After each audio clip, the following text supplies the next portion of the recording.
herri eskolako haurrak, eta bueno, beren lana da, beraiek aurkeztuko dute. Beraz, Helene, zu hasiko zea, ezta? Ja ba. Bueno, kaixo, gu Zubierako herri eskolako ikasleak gea, eta lehen urteko 3 hilabetian ingenun gure proiektua izan zen Erregote plaza, eta okurritu zitzaigun itia panel informatibo bat. Panel informatiboi aurreatatzeko lehenengo geletan tale txikitan banatu eta informazioa bilatzen hasi ginen. Gero fondua aukeratzen hasi eta lanoi txukun jartzeko ingenun panel informatibo baten maketa bat bezala eta hor jarri genitun lan guztik hemen aurkezteko. Donostiko eta Usurbileko alkaldiei ondo iruditu zitzaien gure ideia eta lan aurrera eramatea pentsatu zuten.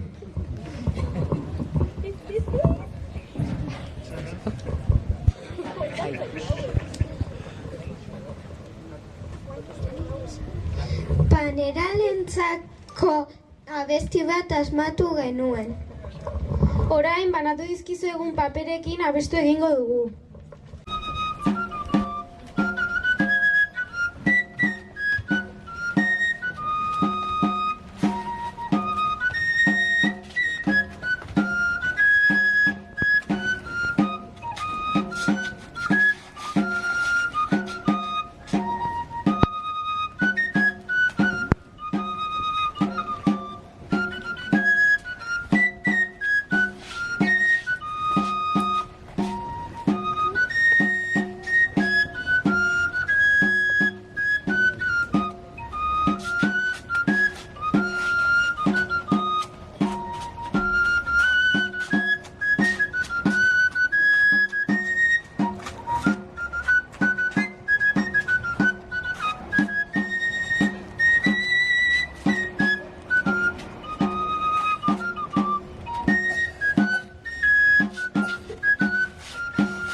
Eskerrik asko, zui guztioi, eskerrik asko baita ere, Andoni eta Garazi, eta orain abesteko txanda da.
Eskolaren eta herriaren arteko lotura zein garrantzitsua den, eta, bueno, kasu honetan errebotearentzat ere zein arrobi, hobea, hauek denak hemen errebotearekin implikatute ikustea baino. Beraz, bueno, segi horrela, eta, bueno, badakizue, errebotea murala ez ezik, jokatzen ere, hasi zaitezkete orain, Ederki ba.